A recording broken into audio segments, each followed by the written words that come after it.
Okay, so when your copper piece is done, you're done cutting it. The next thing you want to do is file it. So I have various files here, and you want to find the right one. So the inside of this is straight, so I'm going to find my flat file. I can also use one that's got an edge to it. This one has some edging to it. So you have to, like the blade, you have to just look really closely. And when you file holding your piece off the edge, but not so far off the edge because your copper can bend easily. So I'm going to hold it really close to the edge, take my little flat file, and do the negative space first, vertically. And I can do this for a while so I can get rid of, there's like this little notch here where I put that two-hole punch. So you want to do all of your inside first. And again, for my corners here, there's one file that has an actual triangle, but that one's not triangle enough. I'm going to go in here. This one gets really thin. So there are flat files. There are round files. So let's say I wanted to file this curve here. I'm not going to use a flat file. I'm going to use the one that's got this roundingness to it and go in here because that is a circle file.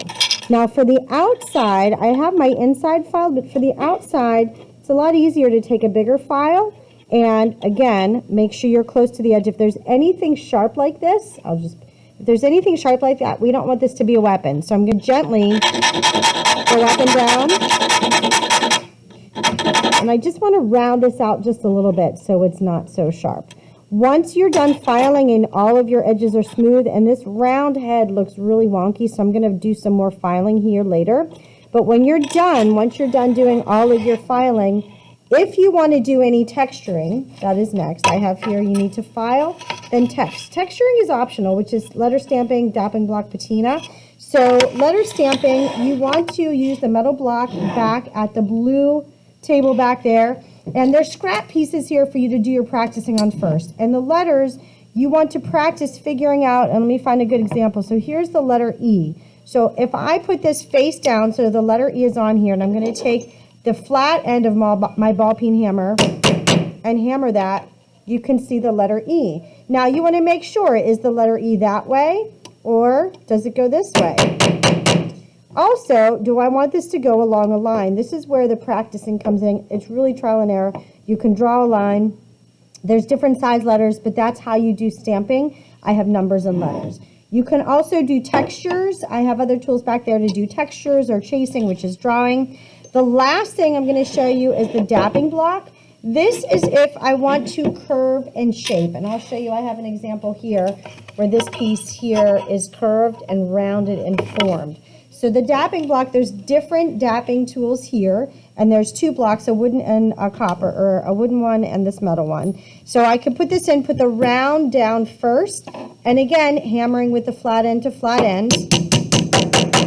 I can hammer. Now this just gave me a very small curve. If I want to curve it more, I want to flip it to a smaller curve. So again, and now that's curved even more. But even more so, this fits in here perfectly. If I go like that, it's kind of like a thistle. What do you call that? So now I can hammer. So this is one thing to play with if, say, you have a scrap piece or your design, you really want to form it, use the dapping block. And patina, all you have to do is give it to me and I'll turn it black for you because I have to do that outside of the classroom. So that's texturing in the dapping block. The last step when you're done is to do sanding. So in the drawer below, at the very bottom, its first course is 220 grit. That is going to sand off any of the Sharpie marker, and just all of this dark dirtiness. So I'm going to zoom in here, and what I want to do is go in one direction, and it doesn't matter to me. I think it's easier to hold the sandpaper down and then brush it back and forth, keeping it in one direction. If I move it in different directions, you're going to have different sort of a brushed metal look in different directions. Now, if you don't like the brushed metal, I have finer grit. There's 4 different grits.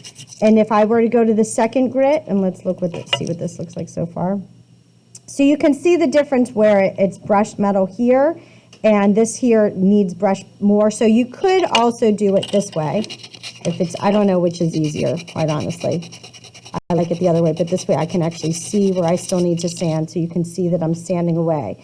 The last step is to clean it in vinegar and salt, and then I will bring in baking soda tomorrow to clean it. So I'm going to show you with my really dirty, here's the dirty side, my dirty Nike swoosh. I'm going to swoosh this around, and make sure you use a wooden dowel to kind of swirl it around. And already, now this isn't sanded. If this were sanded, it would come out really beautiful.